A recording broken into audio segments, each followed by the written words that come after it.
Hello, Bookworms. Welcome to The Best Book Ever, the podcast where I get to know interesting people by asking them about their favorite books. I'm your host, Julie Strauss. Now, y'all already know how I feel about talking to booksellers. I personally believe they are doing the Lord's work. Today, I'm talking to a Queens-based bookseller with a unique mission for his shop and an infectious love of books. Join me as I talk to Adrian Cepeda of Golden Lab Bookshop about why the literary classic 100 Years of Solitude by Gabriel García Márquez is the best book ever. Hi, Adrian. Welcome to the Best Book Ever podcast. Hi, Julie. Thank you so much.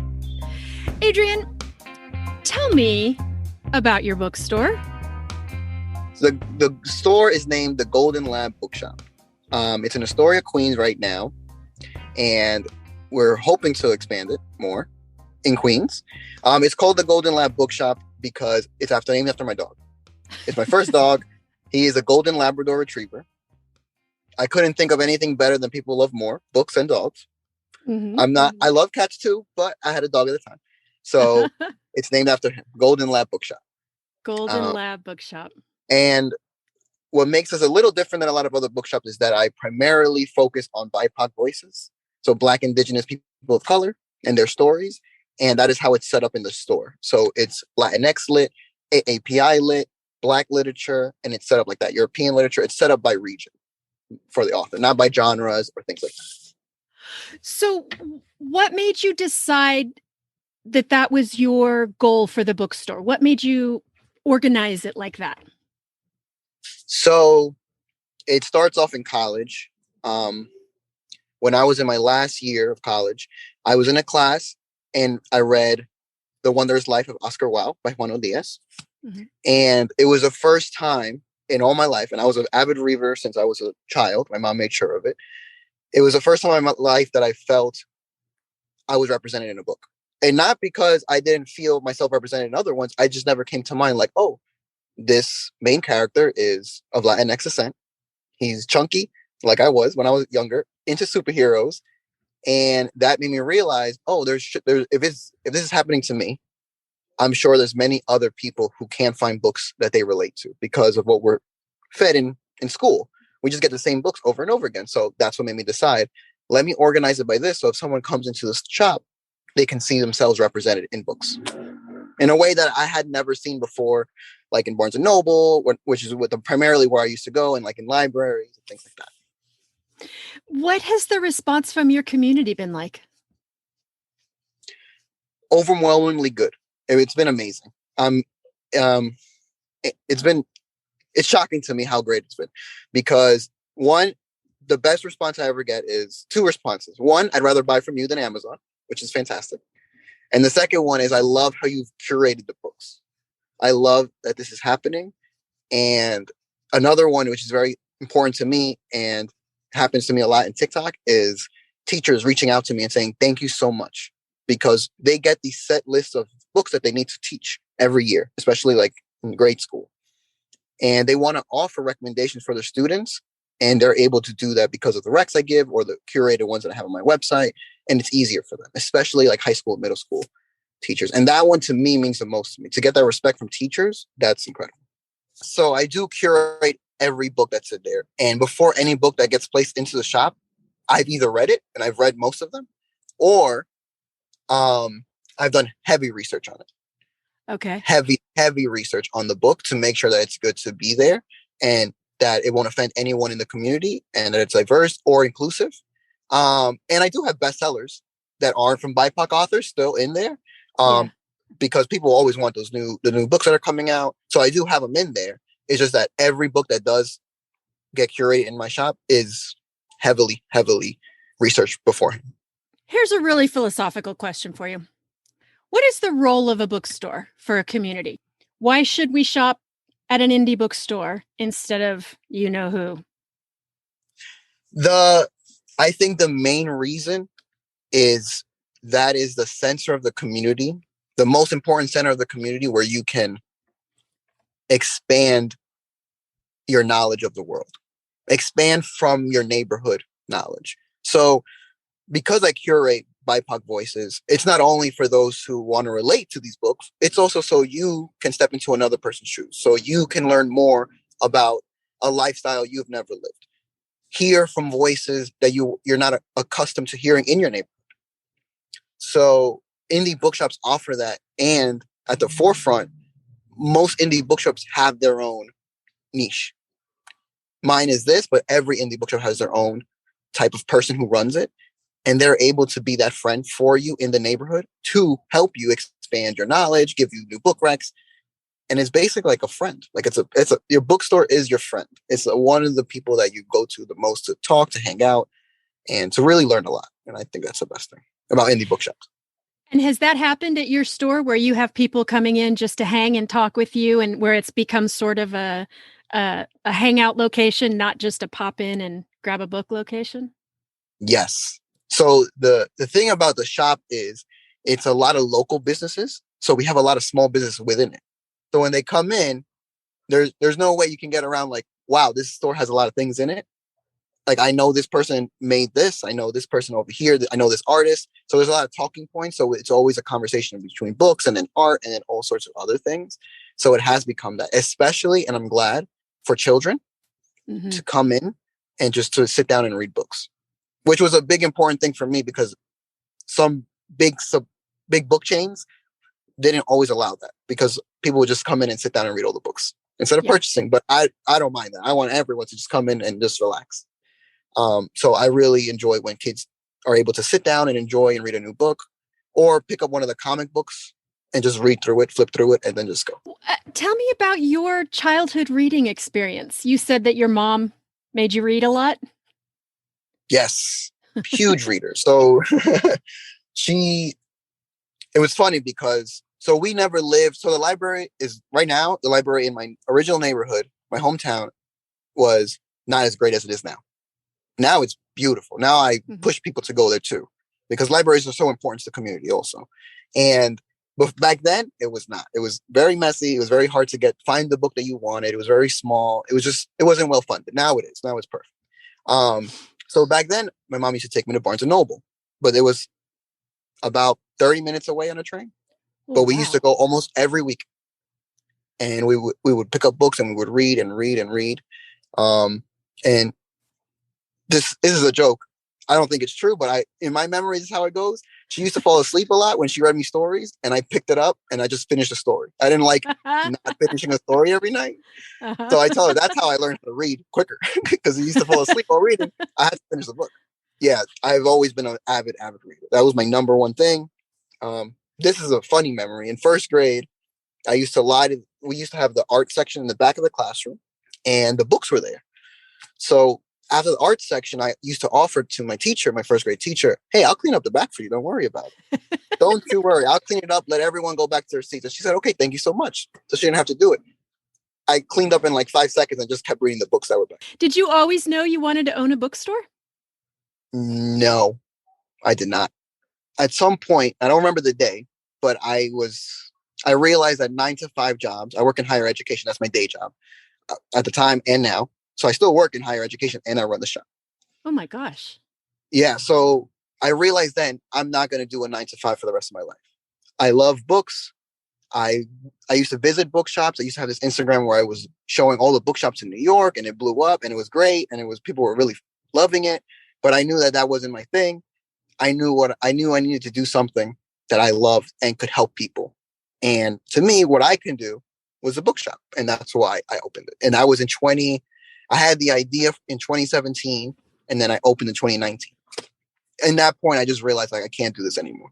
And it is because in college, I had started working in higher education, and I was already at like the 8-year mark because I was working all through college. And I just realized at that point, oh no, I can't do this. There's no other job that would interest me more than being a bookshop owner. And at the time, we had 0 stores in Queens. We don't even have one bookstore. We didn't have one general bookstore. We had cafes that had a little book section and areas that had little book sections, but in 2017, we had 0 bookstores. And the big Barnes and Noble that my mom used to take me to closed down. So we had nothing. We had absolutely nothing in the area. Yeah, now we have 3, including mine. they're all spread out. It's a big borough, but they're all spread out. And we have free library programs where people bring in a free, like donate books and you can get a free library. But yeah, at that time when I came up with the idea, we had zero. Your webpage says that Queens is the best borough. I'm from California, and I've been to New York several times. Love it, love it, love it. But I know very little about Queens. Tell me why it's the best borough. It's the best borough, and it also leads into my bookshop mentality and the reason why I opened it. It is the most diverse area in New York. And in a New York Times article, it's quoted, it is most likely the most diverse area on the planet. Whoa. Yeah. And so I can't think of the number, but there's so many languages spoken there per foot. It's incredible. Like you'll hear a different language walking down one block and you'll hear at least 5 languages. So that's where I grew up, which has a hand in me not realizing that literature that I was getting wasn't as diverse as I wanted, because everywhere I looked, there was different cultures. There was different everything. This is how I grew up. So I never felt that I'm not being identified. It was everywhere. We have signs in different languages. We have people talking, the store owners talking different languages. It was just a way of life for me. And that's why I feel like Queens is the best borough, because you go there and you can literally eat food from every country, meet people from every country, feel like you're in a different area and you're still in Queens. It's incredible. And in my hometown where I grew up, it's called Jackson Heights. That's where I'm hoping to open up the second location, and it'd be the flagship. It'd be like the bigger location of the store. Hopefully in 6 months to a year, that's the manifestation. That's the goal, is to have that one open in the center of where I grew up. So everyone there can have a bookstore. Do you want to keep the multiple businesses in one location? Would you keep that one there? That one I would keep there. Yes. That one I would keep in Astoria and have it be that, because Astoria is it's a smaller community, but it's very, very big on small businesses and things like that. So I want to keep that one there, have everyone that I discover there. And then in this one be a place of new books and used books, and have that be the location for authors coming in from different cultures, talking about their books and things like that. And then fill the wall with art from the local Jackson Heights area, especially Queens. They're all BIPOC artists. Like that's what that bookstore is going to be. And the reason why I want to make sure it's very big and make sure that it has used books is because economically, the area makes less than the Astoria location. So I want to make sure everyone and every family can afford books if they want to build their own library at home. I'm excited for it. I've been building towards it. The name is ready to go. I'm scoping out locations right now, and the way things are going, knock on wood, it's looking pretty good. Do you know, it's so funny. After all these years of hearing about indie bookstores are disappearing, and since I started this podcast, I keep meeting people like you who are just bootstrapping it and like, I'm not going to do it that way, the old way. I'm doing it my way. And they're just these absolutely incredible concepts. It's so exciting. And I completely agree with that, because in 2017, when I came up with the idea, and after all those years of research, I realized I cannot do this the way every other bookstore's done it. I do not have the funds right now to open up a store. I do not have everything I need to be able to open up a bookstore. So I started off very slow, just an online store, and just promoted it like crazy around the neighborhood, flyers and everything. Really, like, just, it's an online store, but it's real. I promise you'll get your book. Then I moved on to doing pop-ups. So I did pop-ups in all sorts of small businesses. I did pop-ups all over the place. I did a pop-up in a dog cafe once, which was amazing. It was just dogs everywhere and my books. So I went all over Queens, Manhattan, and I really started doing that. And then I finally became a member of the American Book Association. And then I opened up this location. It's been a slow burn, but I realized, and just like you said, a lot of people can't do it the old way. And that's part of the reason why a lot of them died out. And it's a good time to reinvent and do things, and people are amazing. It's an incredible time to see all these people opening up stores and opening up like these free libraries that I love. Oh, if I had that as a kid, that's amazing. Go to the corner and just get a book, and then the neighborhood finishes a book, and then you put that book back in. It's incredible.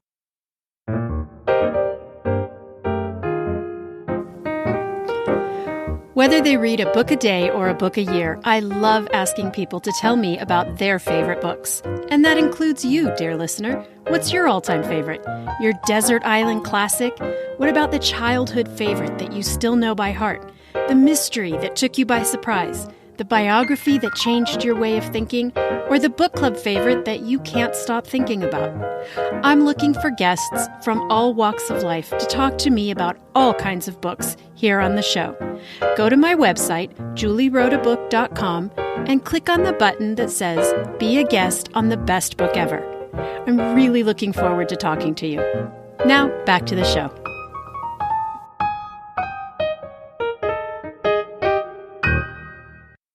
So, Adrian, do you remember the first time that you came across this book that we're talking about today, 100 Years of Solitude?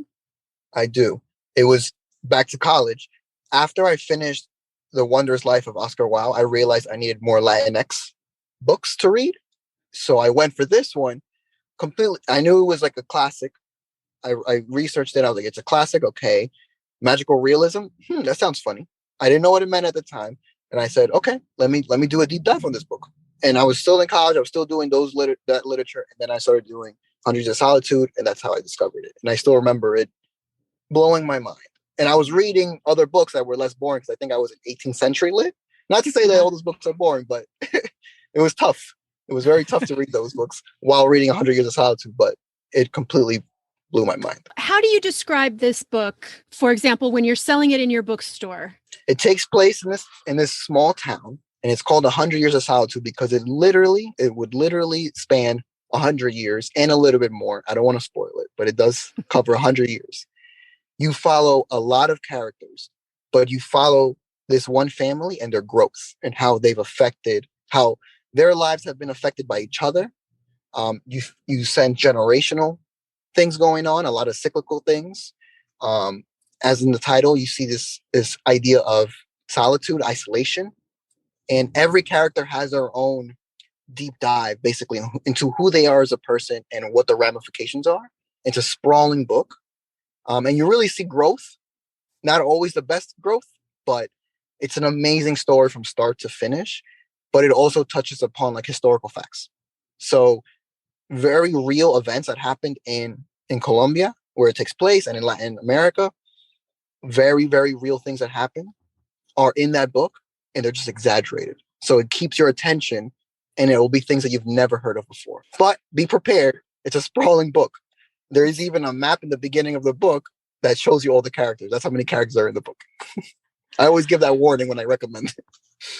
You know what's interesting is I listened to it on audio this time around, and I had not read it since college. I think I mentioned that earlier to you. And it is hard to listen to on audio. I was so confused. And then as I was getting prepared to talk to you, I came across that family tree. And I have to say, if you've never read this before, you have to have that family tree handy because it's because everybody has the same name. Yes, everyone has the same name or a similar name. I have not listened to audiobook. I have not listened to it, and I couldn't even imagine. You need that map there because then you remember, oh, this is the son of this one. This is the daughter of this one. Yeah. But it was an absolutely great telling. I will say it was beautiful to listen to. It was very, very well done. But it was just tough to keep track of. So my opinion is, and I don't know, I'd be interested to hear what you think, but if you are already familiar with the book, audio is a great way to go for a reread. But if you're a first timer, I'm not sure I would recommend it. It's kind of tough to keep track of everyone. Yeah, for a first time, I would recommend. This is one of the rare books that I would say. I mean, yeah, this is one of the rare books that I'd say have a pen and highlighter handy. Yes. I know you're not studying. But the writing is incredible. So you'd want to highlight like your favorite quotes, but also just to keep track of everything. Put tabs in it. Destroy this book. My copy is a wreck. My personal copy, is a mess. And I didn't do it for research purposes. It's just so I can follow the story. But it's well worth it when you do, because like a movie, there's a lot of Easter eggs later on in the book from something that happened to the first person of the family, and you're at the great grandkid. But it's just so worth it to see that what that person said is happening right now. So is this a book that you reread a lot? Yes, I did. At the time, I've reread it at least 3 times. Since I opened the bookshop, I haven't been able to reread it, unfortunately. But now that I haven't actually thought about listening to it as an audiobook. So I think I might do that. Just because getting ready for this, I looked at my book and I saw everything. I was like, wow, I love this book. I really love this book. I forgot my love for it because I've been reading so many other books. I'm like, man, this is still number one. But yeah, I think I'm going to reread it as an audiobook. Tell me, how does this book change for you as you've grown older? As a father now, I'm a father now. I have my own child. At the time, I was not even with a girl. It's the idea of generational children and having the matriarch and the patriarch at the beginning and having your children have these wishes for them or hoping that they decide on the right thing. It changes the meaning of the book for me, especially because it's such a generational book.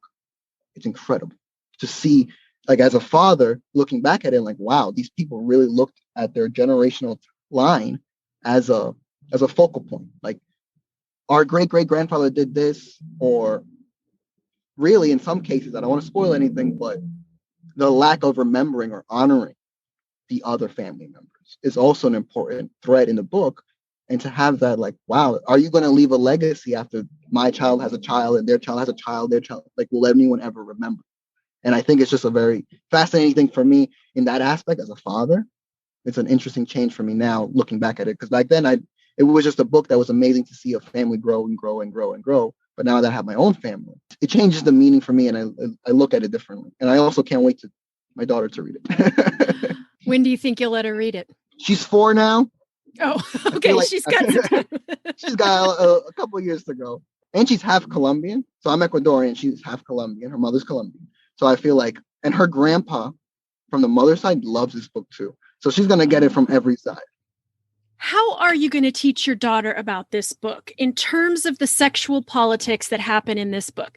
And I totally understand that it is unfair for a white woman in 2021 to look at a Latino book from 1967 and go, that's not how you should treat women. I get that. I am totally out of line saying that. That said, reading it in 2021, there were several moments where I went, oh, I'm not entirely sure that sex was consensual. So I guess my question for you is, like, how do we treat books that are literary classics, but the sexual roles are different now? And how do you hand this book to new readers? And how will you hand this book to your daughter and explain that? You know what I'm saying? So, no, absolutely. And I don't think you're out of line at all, because I think that would make everyone, including myself, it makes you take a step back, like, wait a minute. And a lot of books do that. And especially classics, you can already tell very quickly, you can't say this anymore. And I think a lot of the things that he says, you can't really write anymore. I think it's meant to make you uncomfortable. How I would explain it to someone is, especially my daughter, specifically, especially with all these very important sexual politics that go on. This is exactly how it was, and I'm hoping that the things that I teach her, me and her mother teach her, until she reads it, she'll know automatically, like, this is not okay. This is not a thing that is normal. This is very wrong. And it's not allowed. And Gabriel García Márquez, he says a lot of those stories that are revolved in there are stories from his mom. So they weren't even a lot from around his time. Like, he didn't grow up seeing this. He says that many of those stories, even the magical or the exaggerated ones, like the butterflies come raining down from the sky, he says those are all stories that his mother swore were true. Like, these are fairy tales that his mom basically told him, and he put them back in his book. So even in his time, he even knew that it was kind of wrong, but they were just stories that he put in. But I think it's important to note especially how far removed she is. She was born here. She was born in New York. She's raised in New York. Understand that this book, even though it's magical realism, the realism part is it happens. Like, a lot of these things do happen. A lot of things may still happen in this world, and it's very unfortunate. But he was writing it from a place where he talked about war. He talked about things that a lot of people didn't know, like the United Banana Company. Mm-hmm. These are very real things that happen that aren't really spoken about, especially in school, especially when I was growing up. Mm-hmm. So it was a wonder to learn for me. And it won't sugarcoat anything. It won't sugarcoat history. It'll exaggerate a lot of things, but he doesn't sugarcoat. And I think it's important for her to understand, or at least any reader to understand, that this is not the right way to do things. And he doesn't say this is the right way to do things. If anything, I don't want to spoil anything, but there are consequences to every action in this book. If you read the book, there is literally not one character here gets happy. If you really look at it and you look at the end point of every character, not one character actually has a happy ending. Mm-hmm. And I think that goes in part, and I don't know if that's a spoiler or not, but I think in part that's because of all these things that happen, not only generational curses, but also these individual decisions that these individuals made. That's kind of like the karma that they got. Yeah. And I think part of my resistance to criticizing it is, in my education, if I was reading, I don't know, Charles Dickens, and there was something I didn't like, who cares? I can dislike it. I can name 100 British male authors.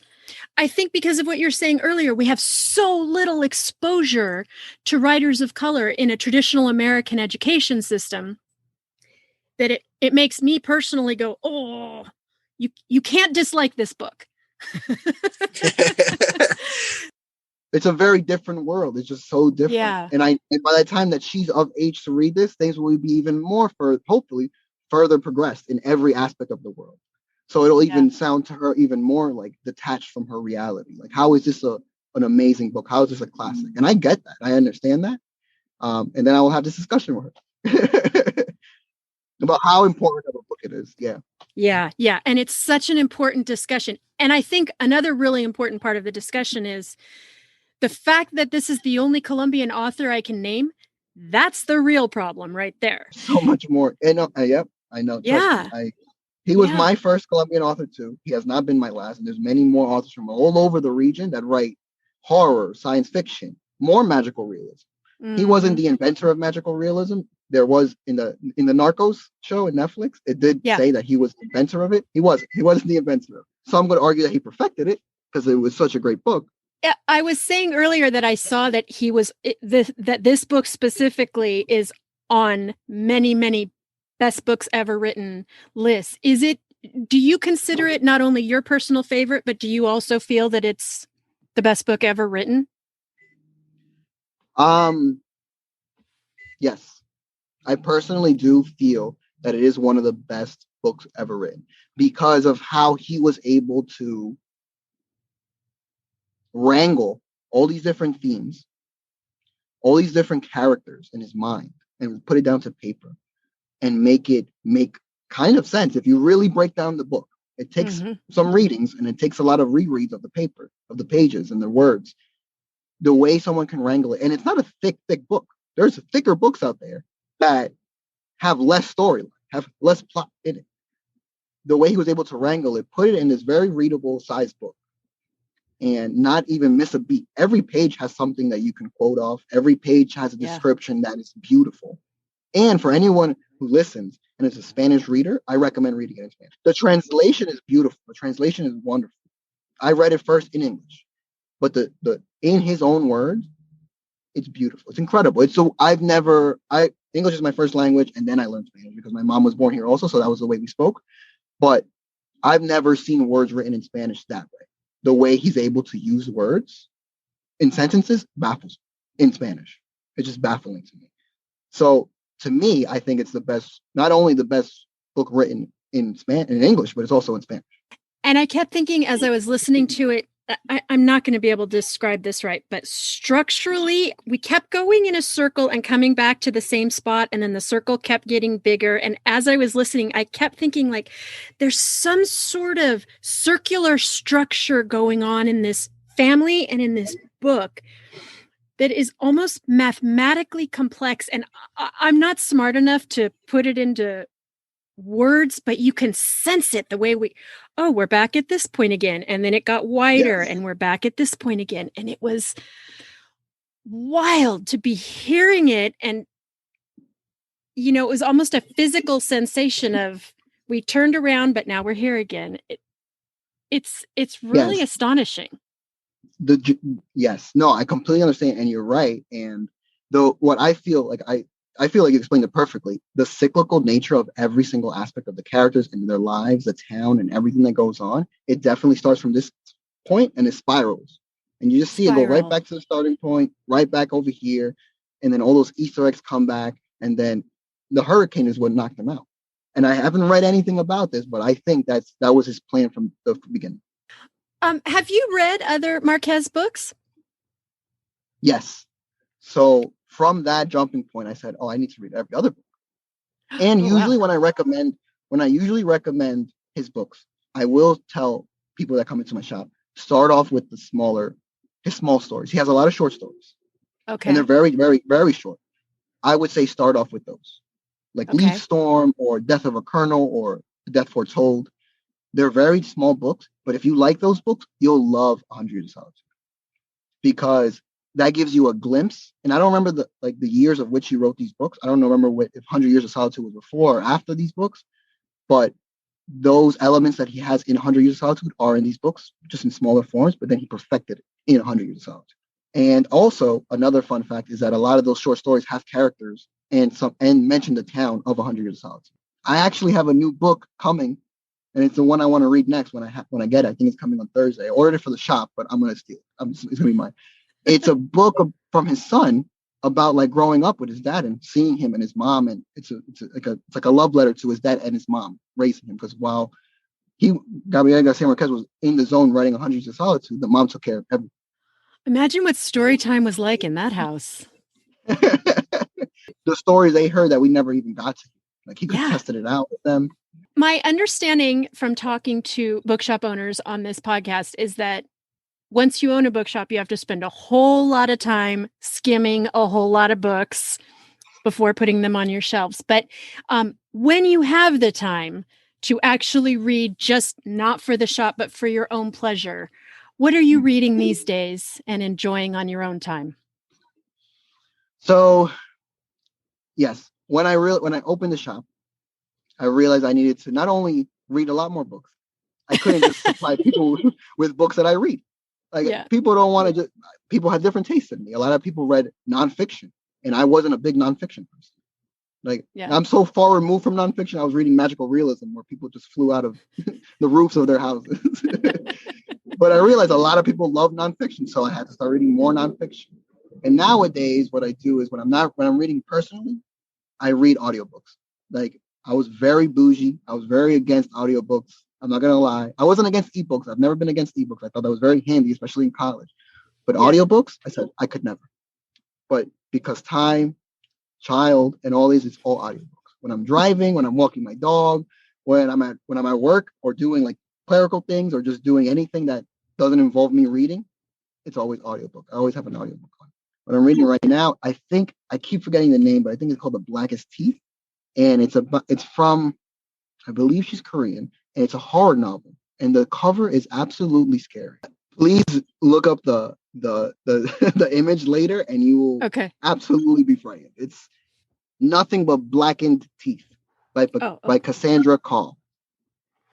Now I'm scared to look. Oh, I see. Nothing But Blackened Teeth. Yeah.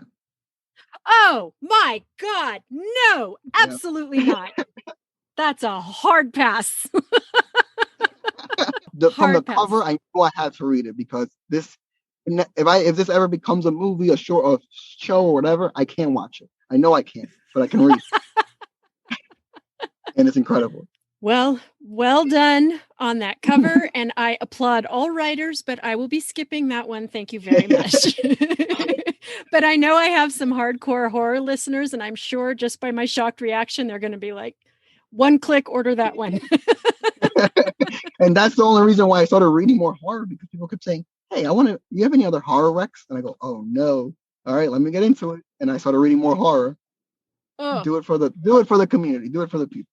I'll sacrifice myself. Okay. Good for you, not for me.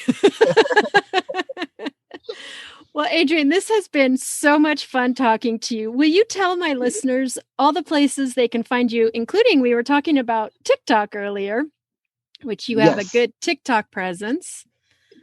I surprisingly and thankfully I do. So yes, Golden Lab Bookshop. It's located in Astoria, Queens. And you can find our website is also goldenlabbookshop.com. Very easy. And we break it down very similarly that we do to the store. And on TikTok, On Instagram, it's also Golden Lab Bookshop. But on TikTok, I have a very embarrassing name. It's called Book Poppy. Book Poppy. Book Poppy. P-A-P-I. And the reason why is because I wanted it to be more of a community area, like more like we're just discussing. I didn't want them to feel like it's a bookstore trying to just sell books to them. Like I wanted it to feel like a community. So I came up with a funny name. And then I got a lot of followers and more and more and more. And I was like, okay, I can't change it now. So yes. And then on TikTok, it's different than the Instagram and everywhere else because it's more videos of just book recommendations. People ask me for recs and I give them recs. I do highlights of the new BIPOC releases because I feel like a lot more people need those. So I very specifically go this week. These are the new BIPOC releases for children, adults, and whatever genre. And I don't do reviews. I just recommend. So if I'm recommending it, that's my review. I really like this book, so I recommend it. I want to thank you for joining me today. This has really been so fun talking to you, and I cannot wait for the chance to come visit your bookstore. Please, and thank you so much. This is actually my first podcast. Is it really? I feel like it's like the best named podcast too. I love the name of the podcast. And I just want to thank you so much for one, the opportunity, and two, this is a great conversation. I love these type of conversations. I do too. And you have an open invitation. Please come back anytime you have a book you want to talk to me about. Obviously, it will have to be the second best book ever because we have established that 100 Years of Solitude wins, right? Absolutely. In my mind, in my story, yes. Thanks for listening, Bookworms. For more information on this episode and links to all the books we discussed, go to our website, bestbookeverpodcast.com. You can also follow the podcast on Instagram at Best Book Ever Podcast. I'm your host, Julie Strauss, and you can find me everywhere as Julie Wrote a Book. If you loved this episode as much as I loved making it, why not leave a review wherever you're listening? Each review helps new listeners find my work, and I'm so grateful for your help. Thanks for joining me today, and I will see you at the library.